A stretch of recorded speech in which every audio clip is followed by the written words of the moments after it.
할렐루야! 6월 13일 목요일입니다. 오늘을 새롭게 하실 은혜를 사모하시며 기도로 나아가시겠습니다. 하나님 감사합니다. 새날 주심을 찬양합니다.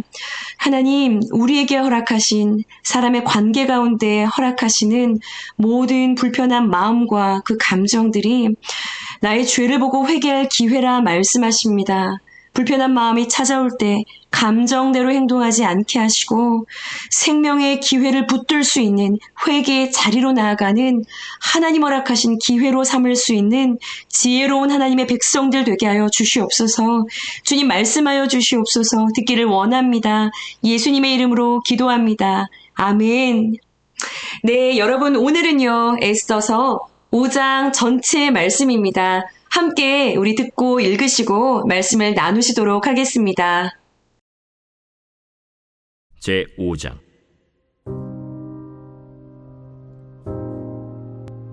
제3일에 에스더가 왕후의 예복을 입고 왕궁 안뜰 곧 어전 맞은편에 서니 왕이 어전에서 전문을 대하여 왕좌에 앉았다가 왕후 에스더가 뜰에 선 것을 본즉 매우 사랑스러우므로 손에 잡았던 금규를 그에게 내미니 에스더가 가까이 가서 금규 끝을 만진지라. 왕이 이르되 왕후 에스더여, 그대의 소원이 무엇이며 요구가 무엇이냐? 나라의 절반이라도 그대에게 주겠노라. 오늘 내가 왕을 위하여 잔치를 베풀었사오니 왕이 좋게 여기시거든 하만과 함께 오소서. 에스더가 말한 대로 하도록 하만을 급히 부르라. 하고 이에 왕이 하만과 함께 에스더가 베푼 잔치에 가니라. 잔치의 술을 마실 때 왕이 에스더에게 이르되 그대의 소청이 무엇이뇨? 곧 허락하겠노라. 그대의 요구가 무엇이뇨? 나라의 절반이라 할지라도 시행하겠노라. 나의 소청, 나의 요구가 이러하니이다. 내가 만일 왕의 목전에서 은혜를 입었고 왕이 내 소청을 허락하시며 내 요구를 시행하시기를 좋게 여기시면 내가 왕과 하만을 위하여 베푸는 잔치에 또 오소서. 내일은 왕의 말씀대로 하리이다.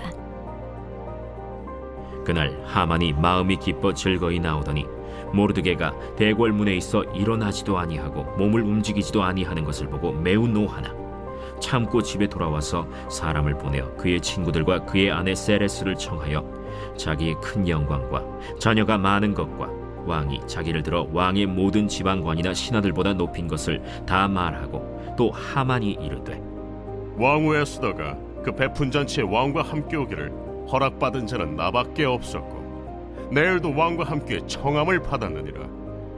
그러나 유다 사람 모르드게가 대궐문에 앉은 것을 보는 동안에는 이 모든 일이 만족하지 아니하도다. 그의 아내 세레스와 모든 친구들이 이르되 높이가 50규빗 되는 나무를 세우고 내일 왕에게 모르드게를 그 나무에 매달기를 구하고 왕과 함께 즐거이 잔치에 가소서 하니 하만이 그 말을 좋게 여기고 명령하여 나무를 세우니라. 아멘. 네, 여러분 말씀의 은혜를 날마다 누리고 계신가요? 흥미진진한 이 성경의 에스더 이야기, 내용을 듣는 것만으로 만족하지 마시고 한 구절이라도 좋습니다. 이 이야기 속에서 여러분 말씀을 붙잡으시고 깊이 생각하시고요.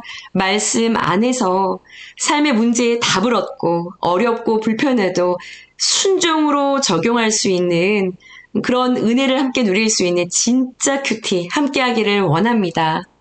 여러분 이 그림은요. 이탈리아 화가 카라바조의 그림입니다. 그림 속의 주인공은요. 그리스 신화에 나오는 주인공 나르키소스입니다. 어떤가요? 잘생겼나요? 그리스 신화 속 주인공이니요. 실제 인물은 아닙니다. 이 나르키소스가 어느 날 사냥을 하다가 목이 말라 샘물을 발견하고 이 샘물로 다가갔다고 그래요. 몸을 숙여서 그 물을 마시려고 할 때 이 나르키소스는 그 샘물에 비친 자신의 모습을 보게 된 것입니다. 그런데요, 샘물에 비친 자신의 모습이 너무나 숨막히게 아름다운 거예요. 그래서 그만 자신의 모습에 넋을 잃게 된 것이죠. 그래서 이 나르키소스가 물가에 비친 이 자신의 모습을 더 가까이 들여다보려다가요. 그만 풍덩하고 물에 빠져 죽게 되었다고 합니다.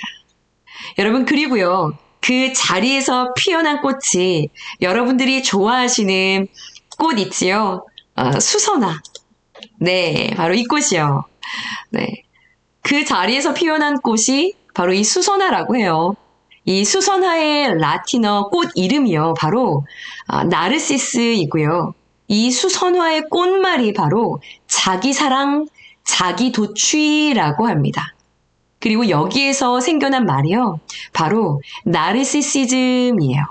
네.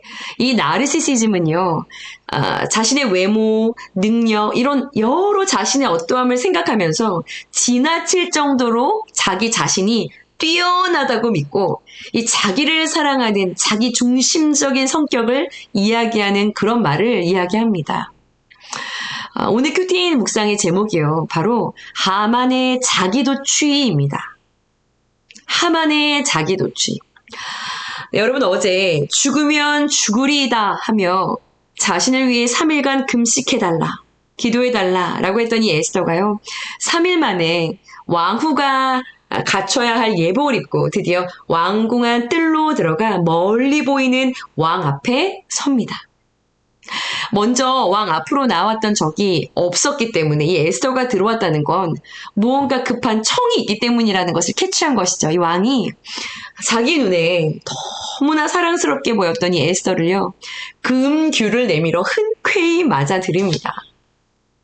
자, 모든 불가능한 상황들을 뚫고 왕 앞으로 나아갈 수 있었던 것은요. 여러분 분명히 기도의 힘 때문이었던 것이죠. 여러분 기도할 때 반드시 하나님께서 우리의 길을 열어 가십니다. 아멘이시죠? 아멘입니다.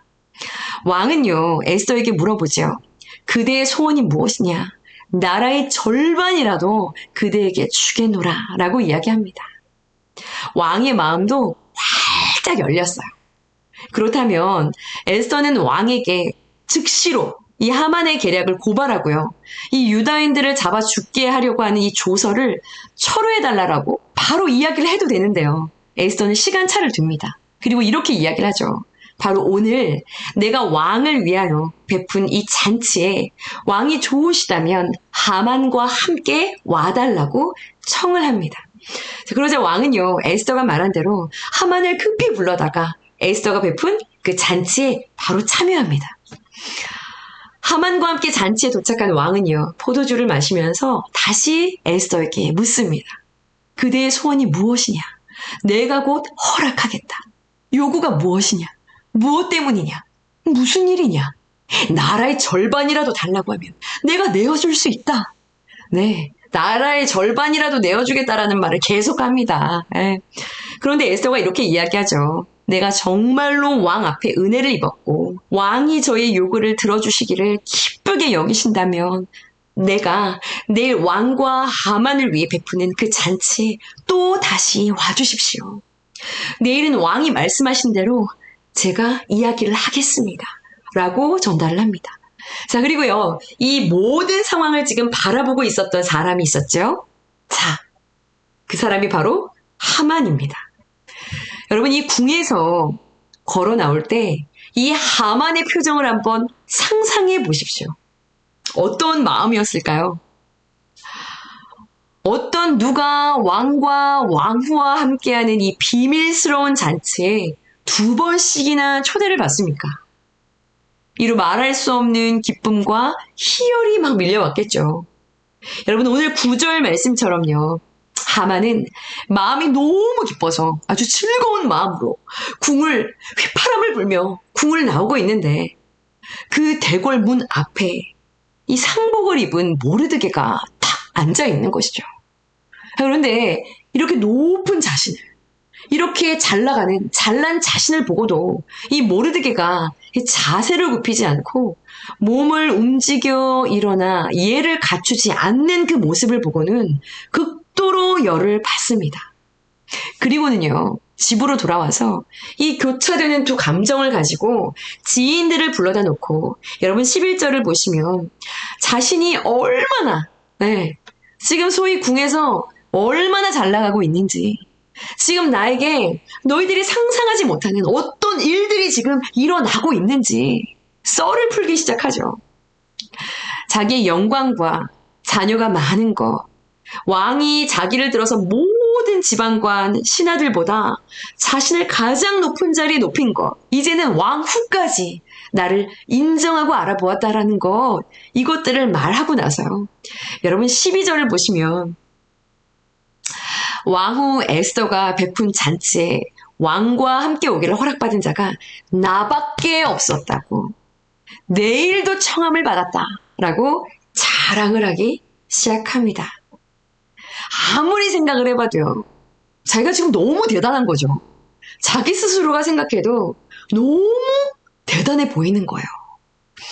127개 지역을 다스리는 메데 페르시아 제국의 왕의 바로 다음 가는 권세를 가진 자가 바로 자신이에요.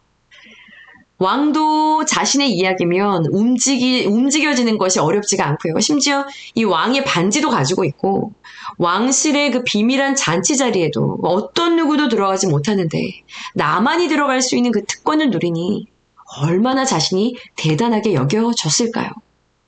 자기도취에 이 나르시시즘에 완전히 빠져서 자랑을 하고 있는 것이죠. 그런데 여러분, 로마서 1장에는요, 하나님 없이 살아가는 인생들의 특징 가운데 하나가 바로 이 자기 자랑하는 것이라고 말하고 있습니다. 그런데 여러분, 예수를 따라가는 이들 안에도요, 이런 자기 자랑의 조각이 발견됩니다. 하나님의 은혜로 남편이 승진을 하게 됐다. 하나님의 은혜로 내가 돈을 좀 벌었다. 하나님의 은혜로 라는 말이 붙기는 합니다. 그러나 실상 이야기하고 싶은 내 내면의 이야기는요, 하나님의 은혜가 아니라 자기 자신일 때가 참 많습니다. 영적인 것들에 대해서도 그렇죠.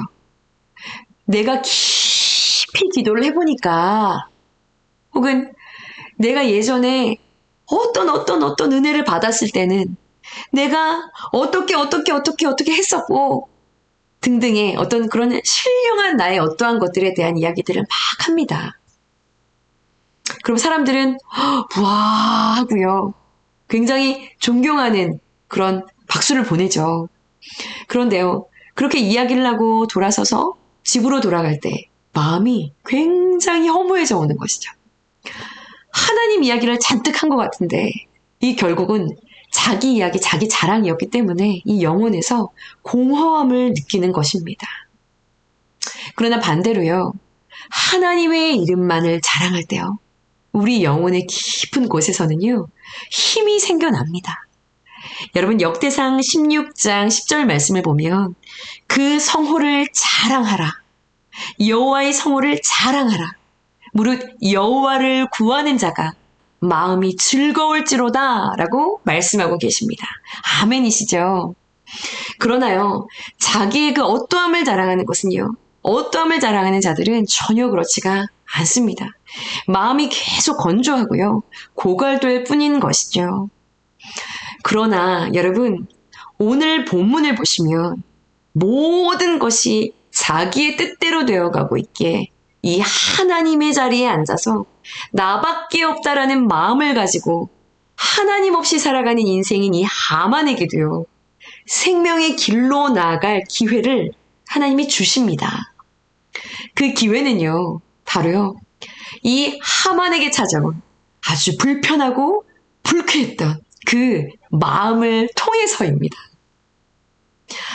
이 하만이 궁에서 나올 때요, 그 궁궐 앞에 앉아 있었던 너무나 고든 그 모르드게를 보는 순간 어떻게 보면 자기 위치보다 비교할 수도 없는 초라한 자리, 밑바닥, 게다가 곧 이제 조서가 붙었기 때문에 곧 죽을 자리에 앉아있는 모르드게이죠.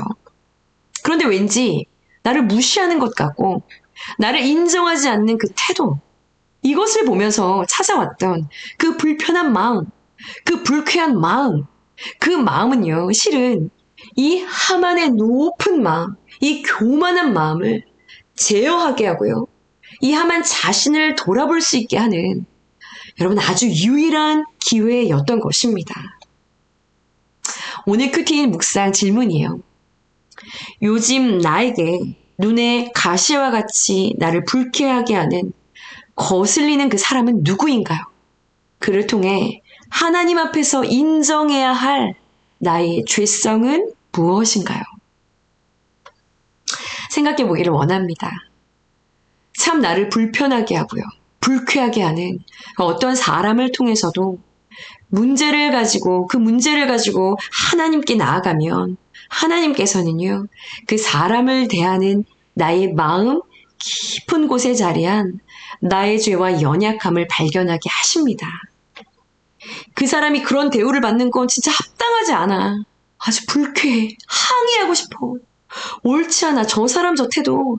저 사람이 어떤 사람인지 진짜 아무도 모를 거야. 어떻게 저럴 수가 있어.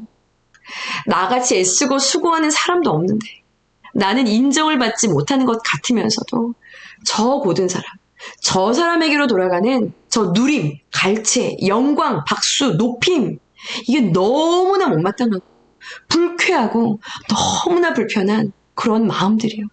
여러분 혹시 가져보신 적이 있으신가요? 저는 있습니다. 그런데요, 이 마음을 가지고 하나님께로 나아가서 항변과 호소와 억울함과 눈물로 기도를 시작하면 하나님은 그 안에서요. 그 사람이 아닌 오직 내 안에 깊은 곳에 자리한 인정을 갈망하고 있는 나의 옳음을 인정해 주기를 갈망하고 있는 나의 옳음, 그 나의 의를 구하고 있는 내 안에 감추어진 그 교만과 높은 그 마음을 꺼내어 직면하게 하십니다. 그래서요, 나를 불쾌하게 하고 아주 불편하게 하는 그러한 태도를 갖는 바로 저 사람, 그 사람은요, 실은 제거해야 할 사람이 아니라요, 나의 죄를 보게 하는 하나님의 은혜라는 것을 인정해야 하는 것입니다. 여러분 오늘 묵상 간증에는요, 교회와 학교, 사회에서는 인정을 받고요, 영향력을 끼치지만 자신에게 늘 꼿꼿해서 존경받지 못한다는 생각이 들게 하는 사람이 있으니 바로 자신의 문제 많은 아들이다 라고 생각했던 한 성도분의 글이 실려 있습니다. 밖에서는 아무리 영혼을 구원하고 열심을 내지만 자신의 아들은 깊은 우울증에 걸려서요. 영적으로 죽어가고 있는데 그럼에도 문제를 이 아들에게만 계속 돌리고 무관심하다. 결국 아들에게 사건이 터지고 나서야 아들을 정죄하고 나의 어떠함의 어떤 형편들을 합리화하던 자신의 모습을 제대로 직면하게 되면서 회개하는 적용을 통해 이 생명의 선택을 하게 되었다라는 간증의 글입니다. 한번 읽어보시기 바라요. 여러분 우리를 낮추시기 위해서 허락하신 여러 사건들 가운데서도 나의 모습을 제대로 바라보지 못하고 탓만하고 있는 그런 우리의 연약한 모습들을 직면하고 회개로 나아갈 수 있는 그런 시간이기를 원합니다. 여러분 우리도요, 예수님께서 그러셨듯이 오직 하나님을 높이는 것을 배우고 훈련하며 나아가기를 원합니다. 자기로 자랑하지 않고 사람들의 박수와 갈채보다 사람들의 인정과 그 사람들의 어떠한 옳다 여겨주는 그 사랑, 이것이 아니라 정말 하나님 한 분으로부터 받는 그 인정과 사랑 때문에 행복을 모여갈 수 있는 그런 참 그리스도인의 길을 가는 우리 성도들이 되어지기를 간절히 원합니다. 예수 그리스도에 관해서 자랑할 것이 많은 예수님과의 친밀한 관계에 기쁨을 자랑하는 인생들이 되어지시기를 간절히 축복합니다. 여러분 함께 기도하시겠습니다. 하나님 감사를 드립니다. 이 하만의 모습을 통해 끊임없이 나의 생각, 나의 감정, 나의 어떠함에만 몰두하고 있는 이 나르시시즘, 교만과 자기 높임에 그 극에 달해 있는 자기 도취의 인생들에 대해 묵상하고 돌아볼 수 있는 귀한 기회 허락하시니 감사를 드립니다.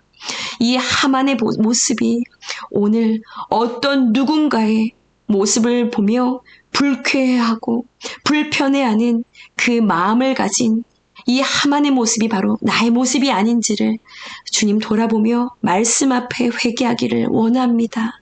하나님, 이 불편한 마음, 불쾌한 마음 찾아올 때에 하나님 감정대로 행동하지 않게 하시고 이것을 가지고 하나님 앞으로 나아가 나의 죄와 연약함, 내 안에 깊이 감추어져 있는 그 나의 연약한 죄성을 보게 하시고 이것을 회개할 수 있는 기회로 삼아 하나님 앞에 거룩함으로 다시 설 수 있는 생명의 기회를 붙들 수 있는 기회 삼아 아버지께로 나아갈 수 있는 우리 모든 성도님들이 될 수 있도록 주님 은혜 허락하여 주시옵소서.